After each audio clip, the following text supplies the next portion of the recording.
Since 2002, Congress has appropriated billions of dollars toward the reconstruction efforts in Afghanistan. Money is still approved year after year despite reports of massive waste, fraud, and abuse. However, lawmakers on both sides of the aisle are speaking out. Our special correspondent Allison Spann has looked at this with an investigative report, going up to Capitol Hill to see what lawmakers had to say. The commitment from the United States to rebuild Afghanistan has been enormous, to the tune of $841 billion. Those efforts include projects such as the $335 million Tower Hill power plant and the $43 million natural gas filling station. Both projects failed. While those projects were costly, the most expensive venture the United States has taken on is a counter-narcotics effort in Afghanistan with a price tag of more than $8 billion. I don't know how we can say it's good that we spent $8 billion on a narcotics eradication program, that there is no proof that we were successful at all. Heroin production represents about 30% of their GDP. The bulk of the money spent has gone to eradication and interdiction of the poppy crop.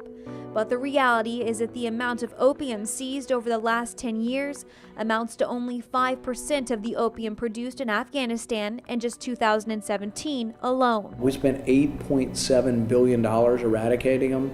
They had their biggest crop last year. They're growing it on, I think they increased the size of the acreage by 63% last year. So it's just, I mean, it's outrageous. There's more opium being grown now than when we started. There's more heroin being produced than when we started.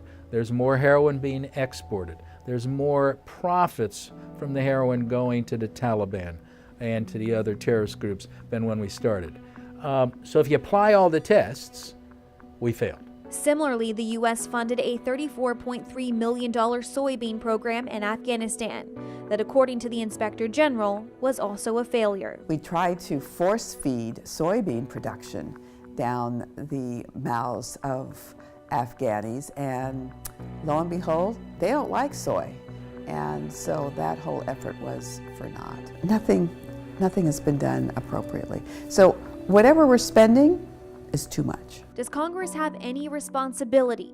Both Representative Jackie Speer and Senator Rand Paul think so. Congress is responsible, and we're not doing our job. It's a disaster, but it comes from poor leadership, and you don't blame our soldiers, you blame the politicians for not doing a good enough job. So where do we go from here? Really, the question comes down to it in the end.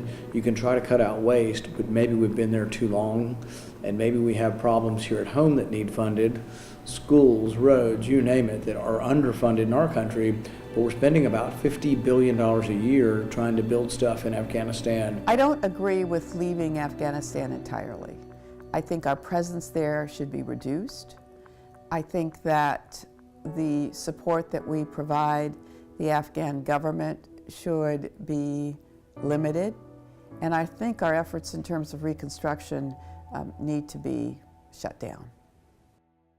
Despite the U.S. government's $8.7 billion counter-narcotics contribution, Afghanistan remains the world's largest opium producer, and opium poppy is the country's largest cash crop.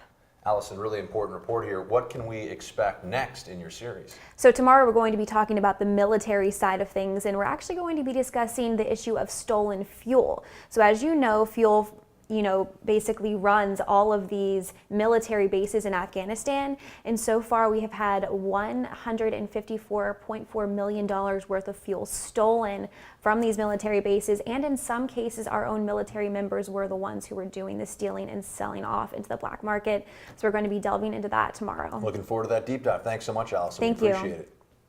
We'll be right back.